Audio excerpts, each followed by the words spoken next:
thanks so much for having me. This is a great event. I'm hoping we have many more like this. All right, so this is some joint work with David Schroeder, recent postdoc and a former student, Hasui Duamu. I'm going to talk about infinitesimals. Okay, so how do I get rid of this?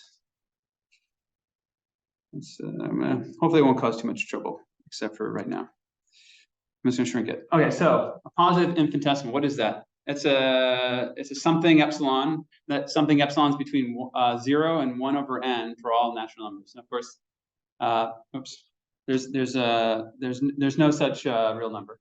So evidently, this infinitesimal is not a real number. Of course, infinitesimals were used informally, maybe not, that's not what Leibniz would say, but were used in the development of calculus, but it wasn't formalized until the 1950s by this man, Abraham Robinson, using then kind of relatively recent tools in model theory. Infinitesimals have been used in a number of areas. It's very niche still. And what I've been doing recently with collaborators is using them to study some problems in decision theory. So I'll zoom in now again. So I'm mostly going to talk about, I guess, this piece of work and this third piece of work, and I'll briefly mention this later piece of work. All right, so and just to tell you the punchline, if I introduce infinitesimals and do so rigorously, then I can expand the set of prior distributions that I have by allowing my prior distributions to spread their mass infinitesimally thinly, for example. And you access new probability measures this way, and you can do things with them. All right, so there's a long tradition in statistics, starting with the work of Wald in the 1930s and 40s, introducing notions of optimality. Wald is, credit Wald for introducing minimax, introducing putting Bayes in the same framework, various other notions. And even in the earliest work of Wald, he was defining notions like immiscibility, Bayes optimality, and minimacity, and relating them to one another, which is kind of an interest of mine. And this line of work that Wald started was picked up by kind of all the eminent statisticians at the time, and they continued to work out the relationships between these various notions of optimality that Wald had formalized. Now, all this work was sort of towards more general results, but many of these results, despite them working on more and more exotic or more general spaces, continue to kind of rack up strong regularity conditions, strong technical conditions, which then raises the question of just how general are these results? Now, you may have, if you were taught statistics, you might have, someone might have said an informal theorem like admissibility implies that your procedure is a limit of Bayes procedures or something like that. Well, this is not a theorem in the literature. And it's not even really a paraphrase of a theorem either, unless you had to tack on a bunch of regularity conditions. It's missing a bunch of assumptions. And so it raises the question of if to get this relationship, say, between admissibility and Bayes to work in more general spaces, if you have to add all these technical conditions, maybe this relationship is rather fragile, and it's not really fundamental. It's really just this thin slice of the world where things are lined up, but in general, this relationship doesn't. So in fact, actually, the relationship between admissibility and Bayes, I'll define these terms in a moment, is incredibly robust. And you can show that it holds in all problems, basically. So it's not fragile at all. So in this line of work, we're viewing statistics as a game. So I'm going to briefly mention what I mean by that. So here I'm going to have nature play first. Nature chooses a distribution. We often call this a prior distribution on the space of parameters. The statistician chooses a decision procedure that's going to map an observation in the space X to an action in the space A. We'll also think about the statistician as potentially having access to randomness to make this decision a randomized one. Then the game kind of runs, and we learn the value. So we sample a true world, a true parameter from the prior. An observation is generated from the model for that particular world. Statistician observes the observation and acts on it according to their predefined rule, decision rule, choosing an action. And then the statistician suffers some loss associated with the world they're in and the decision they've just made. And the goal is to minimize this so-called risk, which is the expectationless loss, where the expectation is taken under both the distribution over worlds and the randomness in the observation process, and potentially randomness also in the decision process. And so you can think about this as like the value of the game, if this is the nature's play and this is the statistician's play. All right, so here are some pictures of risk functions. So here I've written risk of theta. So you should think about this as like the world where the risk if the world is for sure theta, right? So these are the possible worlds. Nature can play a distribution on this, but we can also ask, okay, how well will my procedure work with this for the true world? Now we don't know what the true world is. That's why, so we will generally consider nature's play as unknown. And it could be the case in some worlds to say over here, one procedure is better, and in other worlds, another procedure is better, and I don't know which one to choose, right? So you'd like to, you have to have some principle to choose a decision procedure. It's generally not going to be possible to have one decision procedure that's optimal in all possible worlds, okay? So this yields the question of like, okay, how should I think about optimality here? Okay. So admissibility is one view of this. So decision rules, we can introduce a partial order on them. So we'll say that a decision procedure delta prime is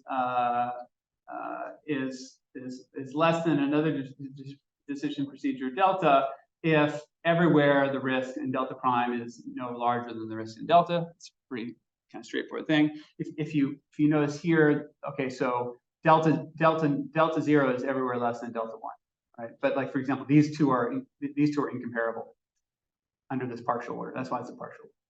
All right, so the strict version of this partial order is what we call domination. So we say delta prime is dominated by, delta prime dominates delta because it's everywhere no larger, and there's at least one place where it is has strictly less risk. So if this were the case, if you were planning to use a decision procedure delta to make a decision in the world, you would have no reason other than say computational ones not to use delta prime, because delta prime is nowhere worse and somewhere better. So admissibility is the property of a decision procedure that there's no decision procedure that dominates it, right? So again, computational considerations notwithstanding, why not use an admissible decision procedure? All right. So this is a necessary but often very insufficient property of optimality, because, for example, a constant estimator that's like acts as if for sure the world is one way is probably not going to be dominated, because it will at least perform optimally in that one world it's been optimized for. So that's not a given. And the admissibility of many procedures is still an open problem. All right, and you can so I'm going to focus on admissibility. Minimaxity is another notion of optimality that I might have talked about, but let's focus here on admissibility for a moment. So I talked about prior distribution. So nature in general is allowed to choose a distribution. I can also think about this distribution as like the statistician's prior belief. These views are somewhat complementary. Now, once I introduce this distribution, then I can think about integrating these functions against this probability measure, and that's where you get the risk or the Bayes risk that I was talking about earlier. So this is an average over pi. Now, once I average over pi, now everything is linearly ordered because I'm taking these integrals, I'm getting real numbers out. So Bayes risk is going to introduce a total order on my decision procedures, and so then I can talk about best in a very straightforward way. Of course, best relative to a prior. So delta is Bayes under a prior pi among some class of competitors if its Bayes risk is minimal under the Bayes risk. Okay. All right. So you can start to write down connections between these two notions of optimality. So I have Bayes optimality, and I talked about admissibility as well. So admissibility means like I'm not dominated. So for example, this one's not dominated, but this one is dominated. Particularly, it's dominated by this one.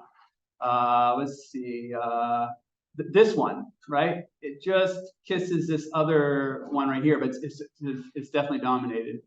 All right, so the only admissible ones here are these two, this bluish one and whatever color that is. I should have memorized what this color is. All right, so here's a really brief connection between these two notions of optimality. So let's assume our risk functions are continuous in the world we are. And let's assume we have a procedure that is Bayes under a prior, and that prior assigns positive maps to every open set, say. Okay, then that's enough to guarantee that delta naught is also admissible. So it satisfies this other optimality criteria. All right. So let's, for sake of proving this, let's suppose the opposite. Let's suppose it's inadmissible. That means there's another procedure that dominates it. We call that procedure delta. By continuity, if it dominates it at a point, it's actually going to dominate it on an open set, right? Because if you have continuous risk functions, I can't be below you just for a point. I have to be below you for an entire open set. So then what you do is you just rewrite the risk, rewrite it as integral over the open set in which the domination occurs. Everywhere else, you have that delta prime is no larger here, but you have it strictly lower here, and so you pick up a strict inequality here. You recombine these two integrals, you get the risk. So we just demonstrated that the risk, Bayes risk of delta naught, is strictly larger than the Bayes risk of delta. Ergo, we had a contradiction because I started by supposing that delta naught was Bayes, and I've just demonstrated that delta naught is not Bayes. It doesn't have the minimal Bayes risk. So this demonstrates one way of, say, turning a hypothesis about Bayesness into a conclusion about admissibility. The other direction is a harder direction, generally. All right. All right. So so that's the connection between Bayes and admissibility, and the problem of relating these two notions of admissibility in both directions and in greater generality has been a long-standing goal. In fact, it's kind of started in Rawls' initial work in the late 1930s, and it continued for decades. So there's a bunch of things we can write down. So what I just demonstrated to you was kind of a proof that says that delta is Bayes under an everywhere positive prior, then that is a sufficient condition for admissibility. You can also establish admissibility from the fact that delta being the unique up to some notion of equivalence and risk, Bayes rule.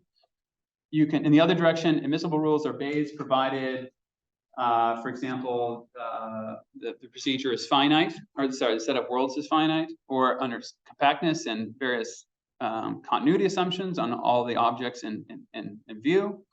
And then the moment you leave a finite space or a compact space with continuity conditions, then the set of Bayes procedures is not rich enough. You can define admissible procedures that are not Bayes with respect to any prior, and you have to start introducing generalized notions of Bayes, like so that a procedure is a limit of Bayes procedures in some way. That's generalized Bayes, maybe Bayes with respect to a prior that doesn't integrate to one.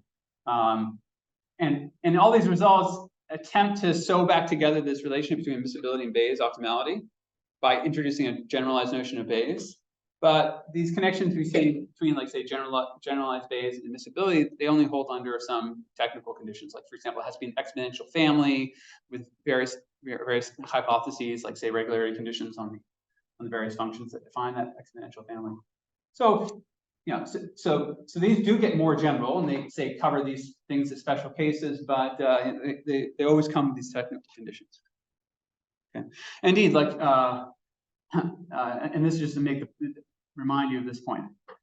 The class of, strictly speaking, the Bayes things, Bayes with respect to like ordinary priors, are not rich enough. And a very simple case of that is, like, if you're trying to estimate the mean of a multivariate normal location, or of a multivariate normal, if you're trying to estimate its mean, right, aka its location. The moment you have more than two dimensions, you have procedures that are admissible but not Bayes. For example, the maximum likelihood estimator in two dimensions is Bayes. Sorry, it's admissible but not Bayes. And then three higher dimensions, things switch again. Sorry, I misstated that. All right, so okay, so here's just a picture of, like, one part of the regularity conditions that go into some of these, like, more general theorems. This is like a result written down by Brown due originally to Lacan. So things like, okay, it has to be a closed compact set. You need your loss function to be lower semi-continuous and exploding at the boundary. So these are the sort of conditions that you need, right? So this is like maybe a picture of, like, okay, these things are related, but you need, like, a whole bunch of things to line up. So in fact, in this work, we adopt infinitesimals, and we work in this space. We simply enrich the space of prior distributions, and we show that a notion of admissibility called extended admissibility is precisely Bayes optimality with priors that can assign infinitesimal probabilities, right? And I'm not going to go write down a formal statement this at the moment, but I'll get to a more formal statement later. So we essentially resolve this gap once we enlarge priors in this particular way. We don't try to move to limits of priors or allow priors to not integrate to one. We're simply going to allow priors to assign infinitesimal mass to sets. Yeah. But you want to get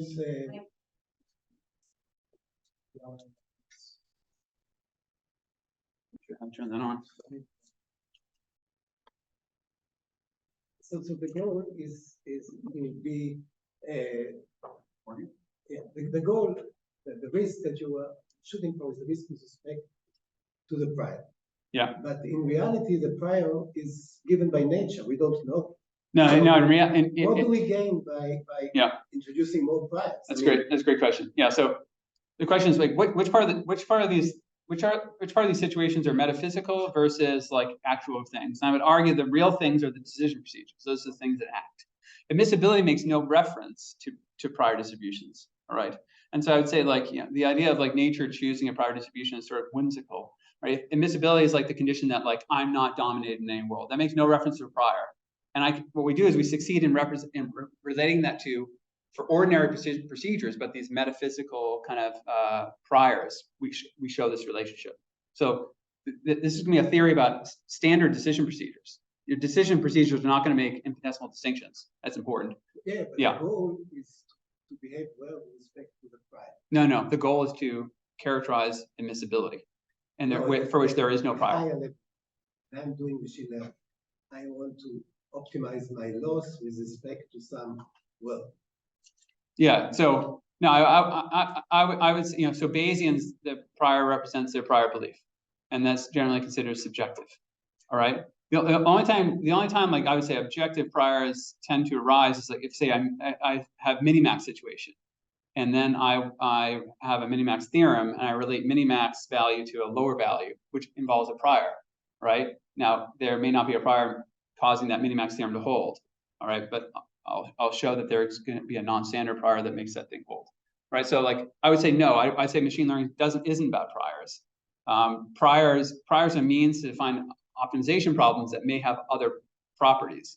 So I'm going to allow myself to choose priors which are sort of like outside this world, but doing so allow me to characterize things that I actually care about. Like admissibility makes no reference to priors. We don't have to agree on a prior to talk about admissibility.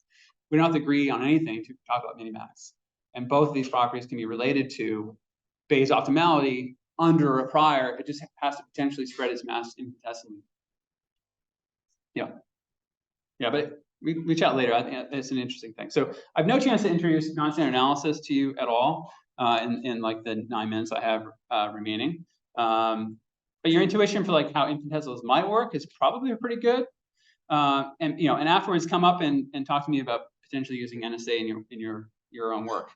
So I will say like I'll just give you a taste of this. So there's a notion of a model in mathematics. I'm not really going to be able to go into it, but it's basically something that the real numbers, and it is something like a model. And models can be saturated at some level. What saturation is about is that the moment you have some collection of formulas that are finitely satisfied, if you're saturated, then now all of the formulas are satisfied at the same time. All right, so admittedly, I haven't given you enough really to understand this, but here's something that's a bit more concrete. Here's a collection of formulas. This is a collection of formulas. They're all talking about a number x. And they're saying x is between 0 and 1 over n. This is an infinite collection of formulas, countable, and it's finally satisfiable by, say, the ordinary model of the reals. Right? It is the case that I can find an x. It is the case that for any finite collection of this, I can find a real number x that's between 0 and 1 over n. I just choose the largest n. Right? But the reals are evidently not kappa saturated for an infinite, because if they were, then this entire collection of formulas would be simultaneously satisfied. So the reals are not infinitely saturated, because if there were, there is no real number x that's between 0 and 1 over n for all naturals. Okay, so the reals are not saturated. But here's this result from model theory. Fix any infinite cardinal. Any consistent collection of formulas has a kappa saturated model. evidently reals are not that infinitely saturated model, but there are those infinitely saturated models. So we're just going to do our work in original model. What this says at the top is let star R be a saturated elementary kind of extension of the reals. So I'll write star R for a suitably saturated model of the reals, first order theory of the reals. And this thing will satisfy this. There will be an element of these kind of extension of the reals, superset, such that for all ordinary natural numbers, it's between 0 and 1 over n. And here's kind of an informal picture of it. Basically, if I zoom in around 0, there's infinitesimals. But these infinitesimals, they're not weird things. Like, it's not like infinitesimal squared becomes 0, because that's not how a real number behaves. So this extension of the reals still satisfies all the ordinary properties of real numbers. It's a elementary extension. All right. So here's just some notation. So I'll say x squiggle y if the difference is infinitesimal. All right, aka this difference is less than 1 over n for every n. So so apparently this difference here is in this extension of the reals. It's not in the ordinary reals. I can make a comparison like this, which is to say that x is less than y potentially after I augment the right-hand side by an infinitesimal. So it's kind of an inequality that holds up to an infinitesimal. If I have an infinitesimal and I take its reciprocal, then this thing is now bigger than n for all natural number n. So this behaves like an infinite number. And so if you're thinking about statistics, I can think about choosing, say, a Gaussian with infinite variance. And I can do all the ordinary calculations with these infinitesimals, just as I would. All right, and so this is sort of the picture. You have the standard universe, and you have this much larger non-standard universe. So this is a model in the model theory sense. This is a saturated model, and you have and first order statements are true also in here. So this makes the world sane, but you also have saturation. So this world has more stuff in it, namely infinitesimals. Okay. So again, I have no hope of going into the details, but like here's what we know. All right, so we can introduce a new notion of Bayes optimality. So we'll say that an ordinary decision procedure, so something you could actually run on your computer, we'll call that, say, non-standard Bayes under a, what is this? This is the ordinary set of priors, but I'm going to take the extension of this set of priors. I'm going to have additional priors in here, and these are namely going to be able to assign infinitesimal probability sets. So I'll say that delta naught is non-standard Bayes under one of these non-standard priors, if and only if compared to all standard procedures. So this is a competition with standard procedures only. All right, so what's going on here? So I have to, this is a standard procedure. I can't talk about its risk with respect to a non-standard prior. This doesn't make sense. What I can do is I move the risk function over. This is already a prior in the non-standard universe. And so I have to move also by putting a star here that denotes moving the decision procedure over to the non-standard universe. So now I have everything set up here to actually ask for the risk in the non-standard universe. So this is a well-defined object. And I'm simply asking for this kind of non-standard Bayes risk to be less than or equal to up to an infinitesimal the Bayes risk under any other standard procedure. So that's a notion of Bayes. It basically says that you don't have to be literally the Bayes optimal thing, but you had better be within an infinitesimal of the Bayes optimal thing with respect to this standard prior. And here's the theorem. And there are no regularity conditions. So in an arbitrary statistical decision problem, a procedure is extended admissible. So what's extended admissible? So admissible, this thing dominates this thing. If they touch, it still dominates it. Extended admissible means that there has to be a positive gap. Okay? Like a uniform gap. So extended admissible means there is no procedure which uniformly dominates my procedure, and that's exactly equivalent to the procedure being non-standard Bayes for some hyperprior. No regularity conditions. Right? So not fragile at all. And what we've worked out and more recently is, so in this original work, we also gave kind of a more kind of exacting notion of Bayes. So here there's infinitesimal wiggle room. You don't have to be literally Bayes, you have to be within an infinitesimal Bayes. So now let's just make this no infinitesimal wiggle room. You have to be on the nose, the best, all right? Or among the best. So that's like a slightly stronger notion. And we have this, which is that a procedure is admissible, kind of the standard notion. This is about extended admissibility. Procedure is admissible if and only if that procedure is Bayes with respect to the stronger notion under some hyperprior. And moreover, we have to demand that the hyperprior assigns positive mass to every standard point. So that's only going to be possible if it spreads its mass infinitesimally thin. All right. So let me. So that's the proof of the admissibility thing. There's some stuff I'm eliding, but it is kind of the appropriate. We have to extend a result in game theory by Blackwell and Gershik, and then we have to apply saturation. If you're interested, I can show you more later. So like here's like, if you looked at from the 50s to the 70s, this is like the main workhorse for proving admissibility, and we get kind of an analog of that theorem. I'm going to skip over the details, but here this is dealing with sequences of priors and non-empty, and like the measure of open sets vanishing at certain rates. Here it's just a simple condition: delta naught is admissible if there's some prior, and for all non-empty open sets, the excess Bayes risk is much smaller than the mass of that open set. So you get these kind of results, but this result has the advantage that I can also drop the hypotheses, and I get a condition here that works as well. So it's exact description of admissibility. And this is something really interesting about Blythe, which is that suppose I have a prior that witnesses this notion on standard Blythe, then an infinitesimal rotation of this prior gets me exactly this notion of star baseness on the nose. So what we see that is that this procedure back in the 50s that Blythe invented, it more or less is a procedure for inventing a prior and proving that you are star base.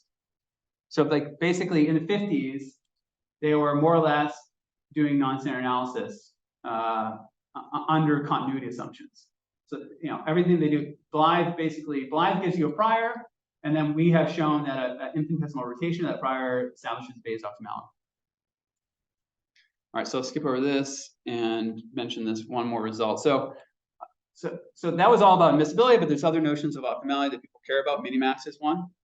So this is sort of almost a picture of minimax. So minimax would say if I minimize over procedures, and then subsequent to me choosing a procedure, nature chooses a prior distribution over worlds, then what's the value of that game? All right, so this is player plays first, nature plays second. You can also have nature play first and player play second. This value is generally, in general, no larger than this value. So this is the upper value, this is the lower value. So I have all this extra gunk in here. If I drop all the non-standard stuff, then this is in general just an inequality. And under various conditions, people prove minimax theorems, which show that whether the player plays first and nature plays second or vice versa is irrelevant. Okay. So this is like a famous result that goes back to von Neumann. So in this setting here, what we're able to show by so first of all, this is over this soup here is in defining the minimax value. This is maxi-min. In the minimax value, this soup over a prior, this can be restricted to a soup over individual worlds. I don't need priors here, and that's because this is linear. And so if you maximize a linear function, you're going to take the maximum is going to be achieved at an extreme point. All right, so there's no priors over here. I've written pi, but there's really no priors. On the right-hand side, generally you have only inequality, but if I allow my supremum to happen over non-standard priors, all right, and again, I have to kind of lift everything up into the non-standard universe here, and standard part pushes it back down, then I get an equality. So I get a minimax theorem. Yeah, I get a minimax theorem here by allowing my lower value to operate over non-standard priors, all right? And the advantage here is that there's many situations where minimax theorems don't hold in the real universe, and this sort of diagnoses the problem as you were looking over standard priors. You needed to look over these richer objects.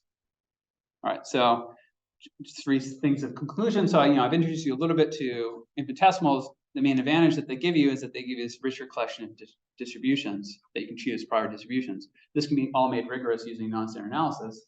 And finally, these non-standard priors offer exact connections between admissibility and Bayes and the minimax theorem, lower and upper values.